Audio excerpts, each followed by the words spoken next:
السلام علیکم ورحمۃ اللہ وبرکاتہ۔ آج آپ کو ایک مرکن لڑکی کی کہانی سناتا ہوں جو بہت غریب اور وہ بہت ہی مجبور تھی۔ تو وہ پھر ایک بہت ہی مرکو کی غریب ترین فیملی کی لڑکی تھی جو کہ بکریاں اور وہ چراتی تھی اور پانی جو لایا کرتی تھی وہاں سے لا کر کے پھر وہ گزارا بسر کرتی تھی۔ اس کو وہ پھر چونکہ مرکو کو حالات کی وجہ سے اسے چھوڑنا پڑا، تو جب وہ چھوڑ کے گئی تو اس کی کلاس میٹس وغیرہ وہ فرانس چلی گئی۔ وہاں ہنسی مذاق اس کی اڑاتے تھے، اس کے بہت زیادہ اس کو ٹیز کرتے تھے، تنگ کرتے تھے، اور اس فیز میں یہ اس نے ارادہ کر لیا کہ نہیں اس نے کچھ بننا ہے۔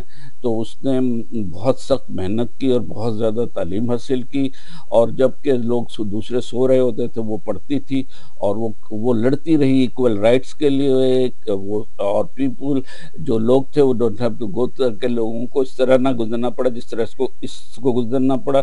جیسے جیسے یہ پروگریس کرتی گئی، لوگ نسل پرست لوگ اس کے خلاف ہوتے گئے، اور اس کے بعد بیکاز یہ غریب فیملی سے تھی اور خاص طور پہ مسلم تھی تو اور زیادہ ٹارگٹ کیا جاتا تھا، اور امیگرینٹ تھی وہاں پر، مگر پھر بھی اس نے اپنی ہمت نہیں ہاری اور بڑی محنت سے اپنا کام کرتی رہی اور لگی رہی۔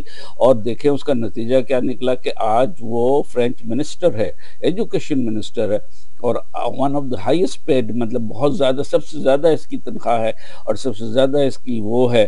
تو وہی کہہ رہے ہیں کہ جو لوگ چینج دا ورلڈ کرنا چاہتے ہیں، جو اس کے خلاف ہیں اب ہوتے ہیں، وہ ضرور کامیاب ہوتے ہیں۔ جزاک اللہ خیرن، اللہ ایسی محنت سب کو کرنے کی دے، آمین ثم آمین۔